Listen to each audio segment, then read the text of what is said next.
Live from the Export Beer Garden studio, this is the Agenda podcast for Tuesday, the 19th of March. The Agenda, an alternative commentary collective podcast. Good morning, Lane. We've just had Jeremy Wells in here relitigating the Dulux Tradies 11 again. He watched every ball of it. Yeah, he did, and he has said, like, we don't want to go. I don't want to relive. I don't want to rake over the coals of this Dulux Tradies 11. We humiliate ourselves every year. He came in and said, we've got to stop the humiliation. Like, it's enough. We've got enough content out of the last 4 years. Yes. We need to start winning. And he suggested we begin a fielding and training regime 11 months out from the next game. Which would be like next week. Yeah. Now, look, I love his commitment. I mean, he's obviously injured. Yeah. Now. Where were you? Yeah. So where were you? But piss off, Wells. And him just sitting back watching all that and not participating and just being critical, he can go bite me. Also, we couldn't get through one day of cricket. How is our team going to fare after 11 months of that? Well, that's what I see what he's thinking. You got to break yourself in, like with cricket, and especially catching a hard cricket ball. It's not like softball where you got a glove, and you got to actually condition your hands to taking a leather ball coming at it quite quick. Yeah. And it takes a while to get used to how to take it. So I can see where he's coming from. I think 11 months is a bit too much. It's extravagant. I think maybe 11 weeks could be good. I think that, or maybe a 6-week training camp. The 12 weeks of the Dulux Tradies Academy, do a 12-week program. Yeah. Maybe. I think that's about the extent of it. Yep. The last week of which we're off the piss. I don't know. There's many room for this. That's not going to happen. I mean, that's the other part of it is we were desperately hungover on that day too. And we'd started drinking as soon as we got there. So we were the second game. So, I mean, we were standing around for 2.5 hours. Trying to drink our way out of a hangover. Yeah, and then go, oh, shit, we're going to play. Yeah. Yeah, okay. So, I mean, look, there's so many work-ons that it's actually impossible to choose one. Anyway. Let's talk about some actual sport. Super Rugby, 0-4, as everyone started to call them now, Owen Franks. His card was upgraded to a red card from a yellow. It was the one that was given out with about 30 seconds left in that game. Yeah. He's going to face the judiciary. I'm seeing conflicting reports that he faced it last night, but I couldn't find a result. He's probably going to miss the match next week at this stage. The Blues. Which is the Blues. So that's going to be... It doesn't get any easier. They got to go to Eden Park. No. And so it's like at this point, if you're a Crusaders fan, you're sort of looking for any sort of hope, anything that you can sort of latch onto. And I think Crusaders fans have found it. Christopher Luxon's thrown his weight behind them. So the Prime Minister, you guys are such losers. Like, everyone thinks it's a national crisis because the Crusaders have lost 4 in a row. Like, where was the Prime Minister? Where was fucking Jacinda when the Chiefs were going through their 13-match losing streak? That's a fair point. She's from Gordonton. She's from fucking Morrinsville. Yeah, right. So, well, anyway. Piss off, Luxon. Yeah, well, Luxon, bear with me, it gets so much worse. Don't worry, they'll come back, said Luxon. I always support the Crusaders, and even when I talk to the Blues players, just a little humble, I talk to the Blues players quite a bit, they respect the fact that I have stuck with the team and I have supported them since I was a little boy, Luxon explained. Now, Christopher Luxon moved to Auckland as a 7-year-old. So how much of a Crusaders fan was he? Bearing in mind also, Mike Lane, that in 1996 when the Crusaders were formed, he was 25 years old and had lived in Auckland for 18 years. This is political pandering at its worst. Yeah. It's enough to make me jump off the Crusaders bandwagon. Get off it. Yeah. I'm thinking about him. It's either Luxon or it's me. It's not both of us because you can't. Where are you going? I'll probably throw it in behind the drawer. Not going to go south? Oh, look, maybe the Landers. Yeah, that's probably my secondary team. But I don't know. Can you really lay claim to a team if you've only lived there for 3 years as an 18, 19, 20-year-old? Apparently, according to Christopher Luxon, you can. Oh, well, there you go. Look, I mean, different strokes, different folks. Good on you for getting behind the Crusaders, but I didn't see anyone else getting behind the Chiefs going when we went through our massive dry spell. We just had to, and where's the support of the Black Caps? Going, they'll come back. Yeah. They'll come back. Well, why is the Crusaders story so... why? I mean, I'm sure it's the crumbling of a massive dynasty. Yep. 7 titles in a row, I guess, is a big part of it. And they could be getting the wooden spoon. So, and that's what everyone wants. But yeah, because they have been boring, and they were actually, I was a closeted Crusaders fan for years because it's just not worth the ball ache that people give you. But now, this year, I've been happy to just jump in the washing machine and trade paint with people because it's just quite fun. But yeah, now that Luxon's in, I'm out. Let's move on to some football, which is underrepresented on the Agenda podcast. It's sort of a bit of a blind spot for us, and probably the next frontier for the ACC. Yeah. The Auckland FC, who we were pretty keen to get involved in. Yep. I was keen to just jump on the bandwagon from the get-go. Yep. I'm out straight away. Why? I'm out immediately. Did you see the pitch invader on the weekend? Yes, I was actually on ZB last night talking about it, and they said, "Do you think that was a good idea?" And I said, "Was it smart? No, I don't think it was a very smart idea." What do you mean a smart idea? Well, invading the pitch? Yeah, Yeah. The Pell pitch invasion. Do you think it was? I mean, I said, "Look, I don't think it was a very clever idea." But it was effective because for the last 48 hours on ZB and every sports channel, they're talking about it. Are you talking about the fact that this was a push from Auckland FC, the team itself? Someone was obviously behind it because they haven't even released the shirts and this guy's got a shirt on. Yes. My suggestion to the ZB audience, which again would have pissed them off, was if they had half a brain, firstly, would have done it nude. Yes. And would have painted a shirt on the upper body. Yes. So then they could deny any involvement because there's no shirt involved. They've just painted the colours on them. Yeah. And they're nude.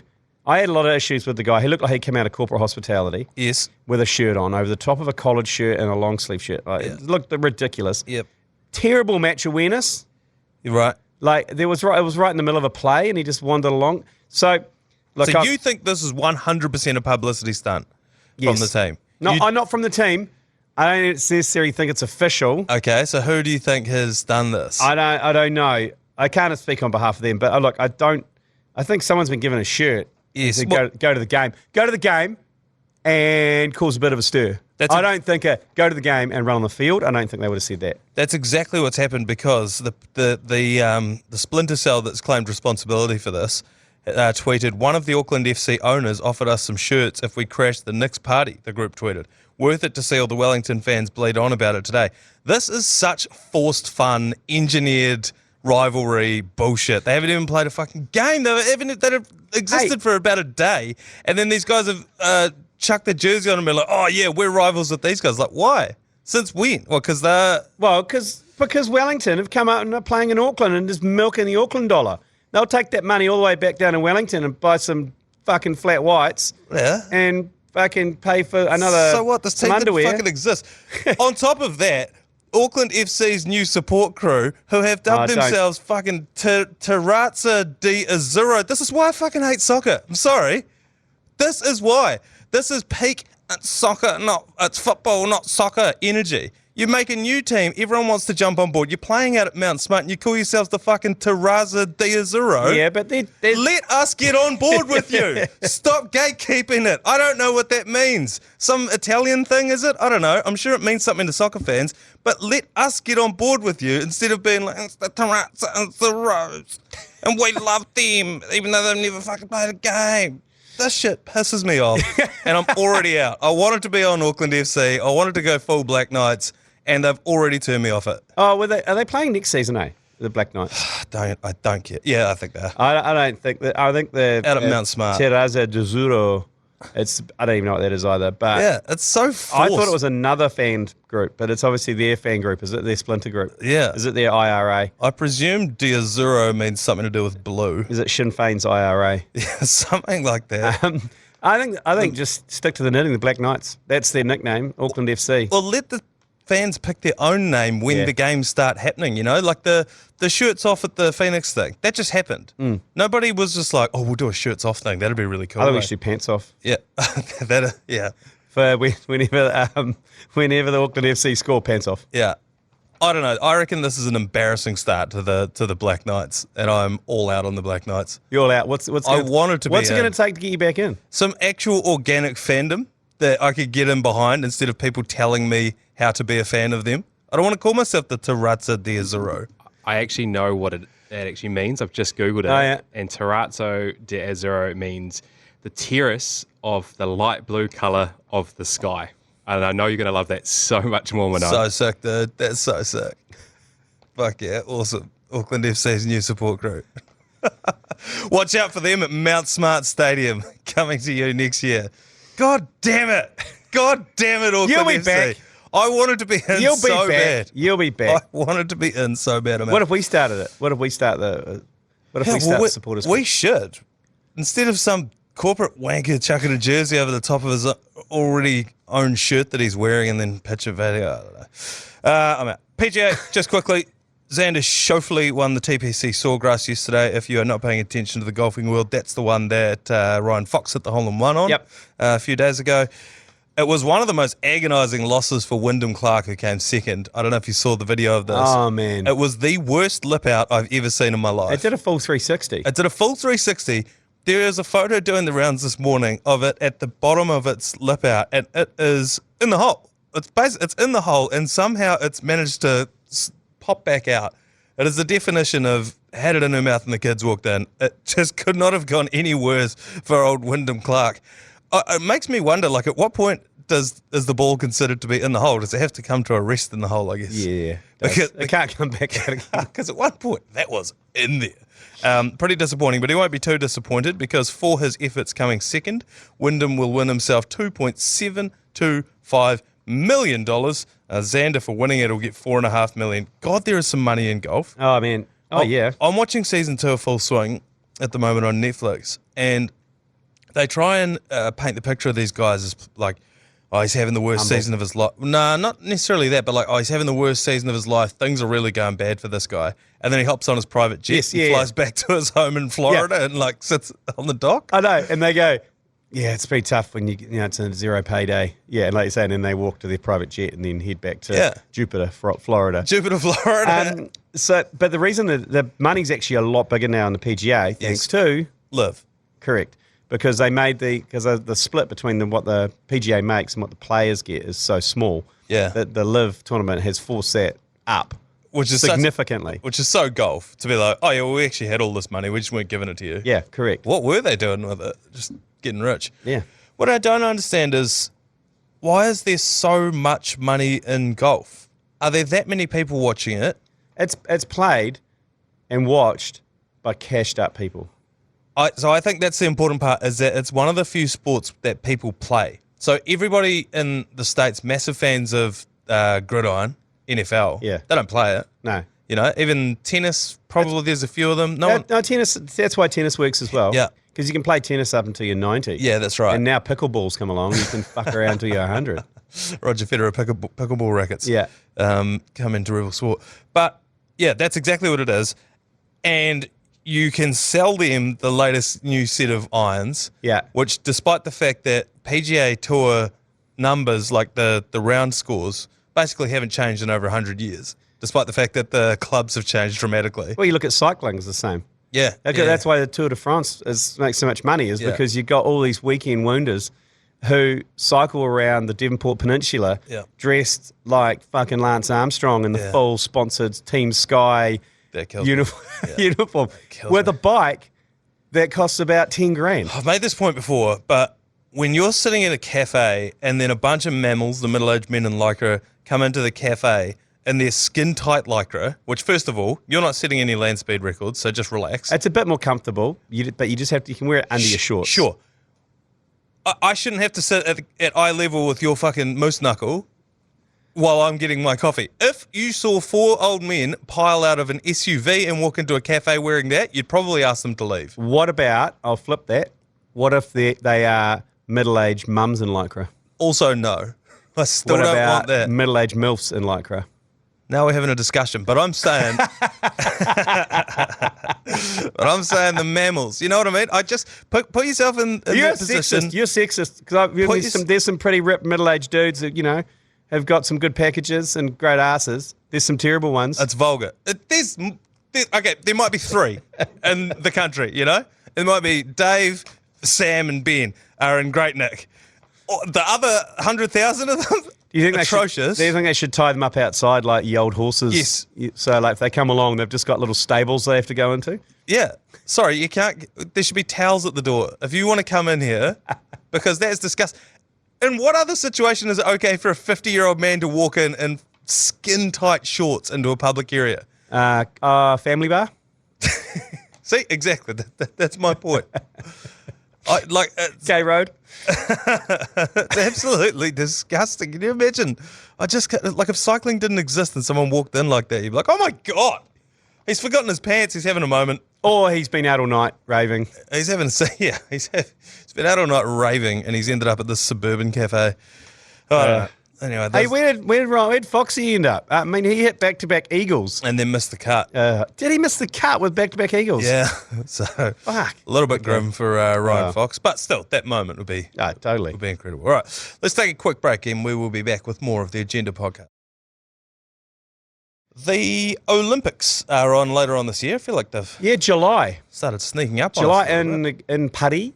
And they've only just started drip feeding the athletes that are going. You know, you'd kind of, like they've announced a lot of them, but they've sort of been coming through in drips and drabs. You'd kind of want to know before July, wouldn't you? Or are these the dregs of the athletes that are going? Yeah, I think most of them would know, wouldn't they? Because they would have qualified already. I don't think there's many qualifying tournaments or events left. Oh, right. So what I'm seeing is the qualifying tournaments Yeah. that are left for Yes. people to Yeah. drip feed through. Well, anyway, I digress because 300,000 condoms will be made available in the Olympic Village in Paris. That equates to almost 2 every day, every athlete. Not enough. An intimacy ban was introduced at the Tokyo Olympics in 2021. You'll remember this due to strict COVID-19 restrictions during the event. This is when they had the cardboard beds. Yes. That could only hold one person. Well, beds now will be strong enough to hold an athlete or athletes weighing up to 250 kilograms, according to the report. Wow, that's so Paris. It's so France. It's like you can come here and you can fuck. Yeah, it'd be very controversial for the City of Love to be like, no, you can't come here. I don't reckon 300,000 frangers is enough. That 2 per athlete. These are athletes in their prime. Yes. Most of them are in their 20s, if not late teens. These are the people that should be reproducing. Yeah, and if you get your event over with in the first day, you've got another 10 days in the village To throw down, and you could throw down 3 or 4 times a day. Not enough. Not enough, Olympic. Whoever's got the Olympic Village kind of franger pack, double it. Durex. Double it. We need 600,000. 600. You need 600, at least 600,000 frangers. These are prime athletes, DTF. 2 per athlete per day. Are they taking into consideration support staff? Because they're the dark horses for me. They're the dark horses. You mean like some jacked security guard guy? Yeah, or And then the women's volleyball team comes past. the nutritionist for the sevens team. Oh, yes. yes. The physio. Yeah, little Elton Gentry's Yeah, action. yeah, that's what I'm talking about. Yeah, They're the dark horses for me. Are they considered, because they're in the village as well? Yes, so they are. they must get just the two frangers a day. Not enough. Yeah. Oh, that's a good point. Once you factor in all those people, Yeah, 'cause you're down to 1 franger a day Yeah. per person. It's not going to be, although to be fair, per couple you probably only need 1 franger. Anyway, the maths doesn't quite check out. But there was an interview with one of the organisers of the event and he was like, it's Paris. We want to bring the conviviality back to the Olympic Village. There's out of all the Olympics in the past 10, 12 years, this will be the one people want to go to. Yeah. Because Paris, City of Love. Paris rules. It is the greatest city. It really after is. going there for the Rugby World Cup. I mean, the Rugby World Cup was just a blip on the Parisian landscape. They didn't know it was happening. Nah, but everything we saw when it was under construction or being cleaned or whatever, everyone said, oh, that's for the Olympics. That's Yeah. for the Olympics. Oh, we're doing that for the Olympics. What are you guys here for? We're like, the Rugby World Cup. Oh, when's that on? Right now. So, The All Blacks are playing. All Blacks, okay. yeah. So, and also, it's in the middle of Europe. It's 2 hours away from everywhere. Yeah. You can jump on the Eurostar. You could base yourself in London and just go over for events. Yeah. You know what I mean? and I choose your think the events. sailing is down there on the coast in Bordeaux. It's going to be pretty mean. Sucker. Oui. Sacre bleu. Sacre bleu. So $300,000, probably 300,000 condoms, probably not going to be enough. Quick whip around the National Rugby League. Yeah. We did a deep dive yesterday on the Mad Monday podcast. Go and listen to that for all your WAS analysis. Latrell Mitchell's expletive-ridden interview. Did you hear this? I didn't hear. I heard about it, but it was at 10 o'clock at night. 10:30 on PM. radio. Well, that's exactly what we discussed yesterday on the podcast. And Chris Key said, well, what about, if there were kids listening? And I said, fuck them kids. It's 10:30 at night. Why are you listening to the radio? Yeah. No Totally. kids. Go to bed. No kids listening to the radio at 10:30. Also, let's be clear. Kids hear they're on YouTube Oh, yeah. most of the time hearing far worse things than Latrell Mitchell swearing. And also, on the list of things that you don't want your kids to do, Latrell Mitchell also put a high shot on Joey Manu a couple of years ago that just about killed him. It broke his cheek so bad that when he went to blow his nose, his eyeball bloody bulged out. And would you rather have your kid doing that to someone or swearing? You know? Like, on the list of... It's so weird when we get upset about athletes in rugby and league saying things. Yeah. When we just watch them try to kill each other for 2 hours...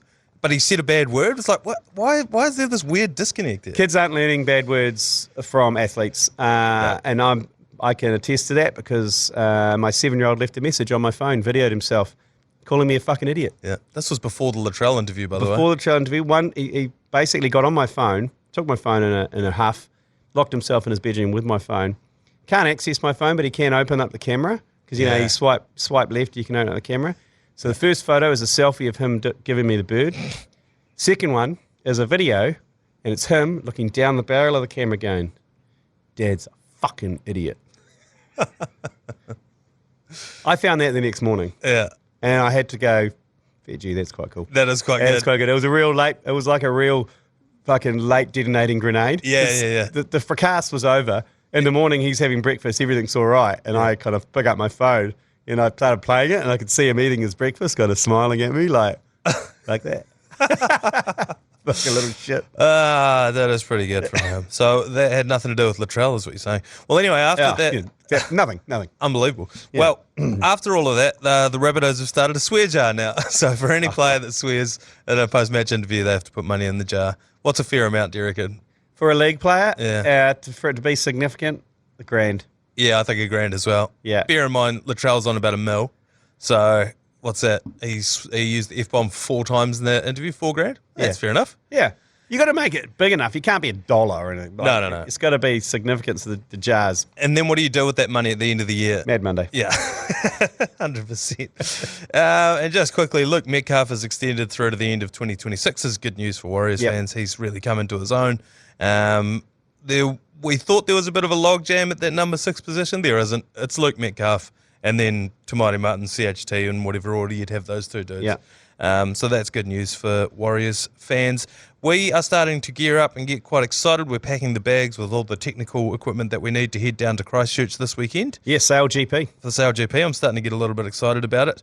We're going to be hosting the Agenda Pod from Littleton Harbour on Saturday and Sunday, and we're going to be interviewing athletes. Riding on the chase boat is equal parts exciting and terrifying. Yeah, they asked for volunteers for that, and I think you said hell yeah. I was like, fuck that.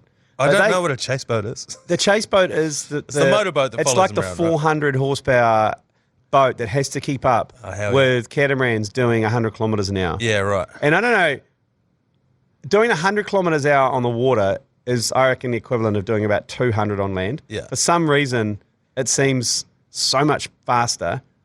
Well, it's because it would be like doing 100 kilometres on an earthquake-damaged road in Christchurch. Yeah. That's That's the difference. Yeah. So, I mean, hopefully we'll get to talk to some of the athletes as well, but it looks like a hell of a party. Like having looked at some of the events in Sydney and in Dubai and over in the States. But hey, Littleton, the Christchurch League got voted the best leg by all of the teams. All the teams did an anonymous vote at the end of last season. Yeah. And they voted the Christchutch one the best on the whole circuit. Why?